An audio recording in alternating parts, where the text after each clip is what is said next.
बीमारी है, इसका इलाज नहीं है, सिर्फ एक ही लग रहा है हम इससे बच सकते हैं, क्योंकि कोरोना किसी के घर चल के नहीं आ रहा, हर कोई जाके उसको ले आ रहा है और अपनी गलतियों से ले आ रहा है। अब कई स्टेट बीच में आए, उधर कुछ लोग इन्फेक्टेड होकर बाहर से आए थे, जिनकी वजह से शहर में एक बार नौबत आई कि लगा बहुत फैल रहा, थोड़ा वो सेटल्ड हुआ। फिर कुछ लोग इधर दिल्ली उधर से अपने इलाज वगैरह के चक्कर में गए, उनसे कुछ इन्फेक्शन आया।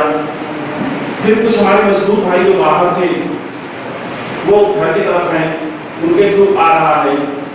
तो 2-3 चीजों पर ध्यान देने के लिए मोहल्ला समितियां बनी हुई हैं, उनको ये जिम्मेदारी दी गई है कि जो लोग आ रहे हैं वो 14 दिन तक अपने ही घर में सेपरेट तरीके से क्वारंटाइन रखें, जीवन के लिए।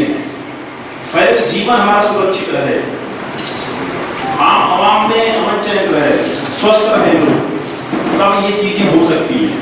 तो इस बार ये समस्या सिर्फ सिंहपुर की, बनारस की, उत्तर प्रदेश की, अपने देश की नहीं है, ये पूरे दुनिया के सामने संकट की घड़ी है।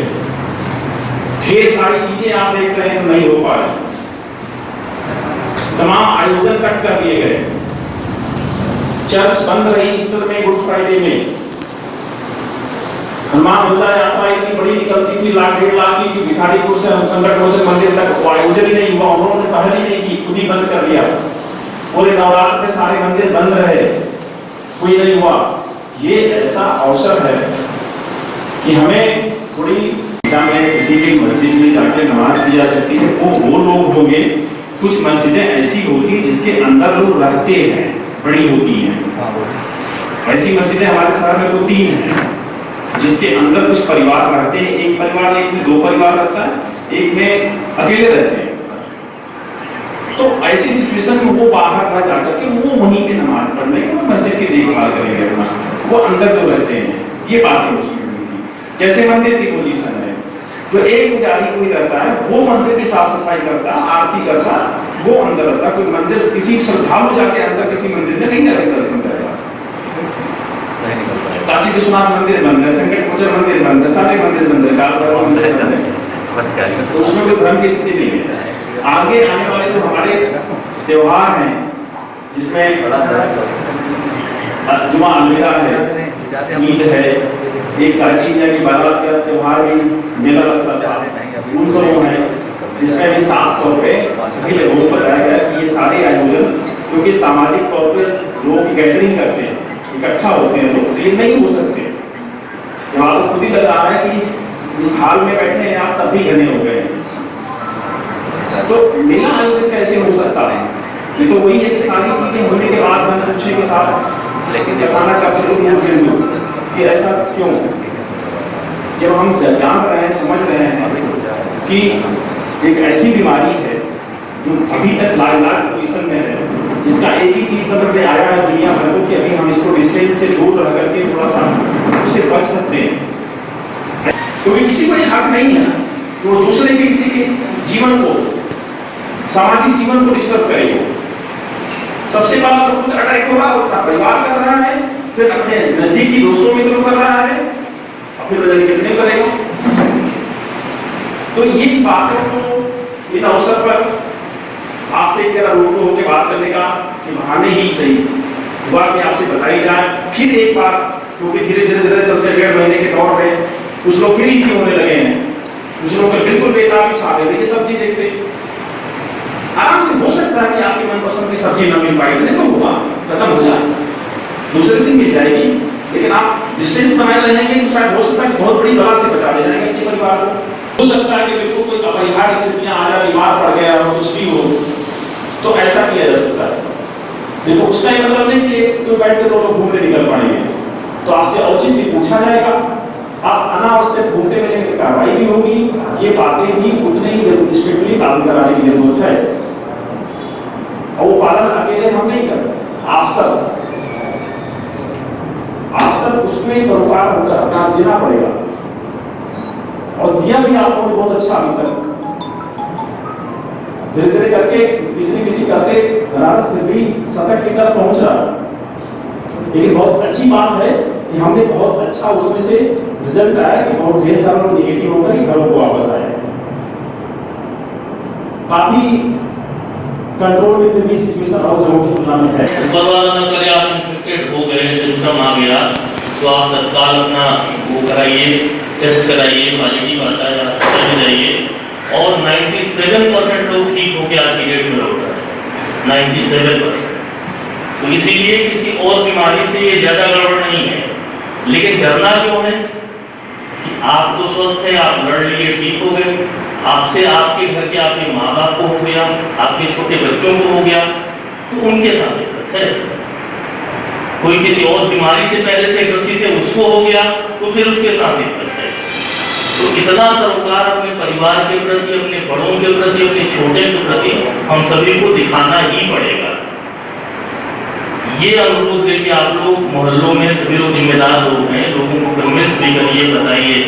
जैसा अभी सचिव साहब ने बताया कि विभिन्न जगहों से हमारे जो भाई थे दूसरे शहरों में, वो लोग क्या आ रहे हैं, उन सबको जब स्टेशन पे चाहे वो बस से आ रहे हो, ट्रेन से आ रहे हो, ये उनको ब्रीफ किया जा रहा है कि आपको अगले 14 दिन तक होम क्वारंटीन में रहना है। होम क्वारंटीन का मतलब कि बाकी लोगों से अलग, ताकि उन 14 दिनों में अगर कोई लक्षण उभरता है तो फिर उनका इलाज कराया जा सके और उनसे बाकी उनके परिवार के या मोहल्ले के लोगों को इन्फेक्शन न फैले। इसके लिए जिम्मेदारी भी दी गई है, शहर में वार्डवार समितियां गठित की गई हैं, जो आपके पार्षद पूर्व पार्षद होंगे उनको पता भी होगा। अगर 99% से ज्यादा लोग इसमें सभी लोग सहयोग कर रहे हैं, लेकिन सोसाइटी है उसमें कुछ अलग लोग भी हैं। तो अगर आपको कहीं दिखता है तो आप जिम्मेदार हैं, आप भी समझाइए। अगर आपके समझाने से जो नहीं मान रहे हैं तो बिल्कुल हम लोग उनके संज्ञान में लाइए, उनके खिलाफ कानूनी कार्रवाई होगी। मैं बता रहा हूँ, आप बैठ जाइए। सिंपल सी चीज ये है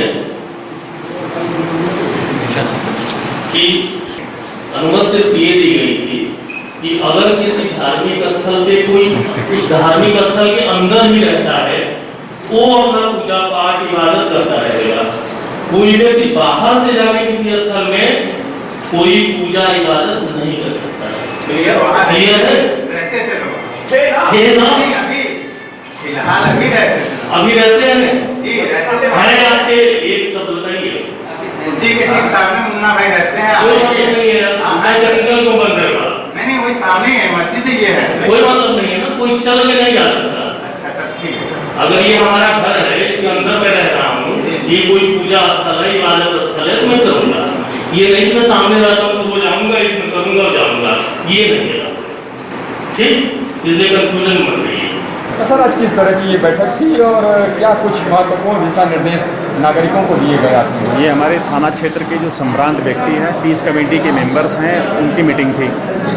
इसमें हमारे आने वाले जो हमारे त्यौहार हैं, वो चाहे वो जुमा ईदा का है, वो ईद का है, और गाजी मियाँ की एक बारात करके जिस शहर में कई आयोजन होते हैं, उसको दृष्टिगत लोगों को बताया गया था।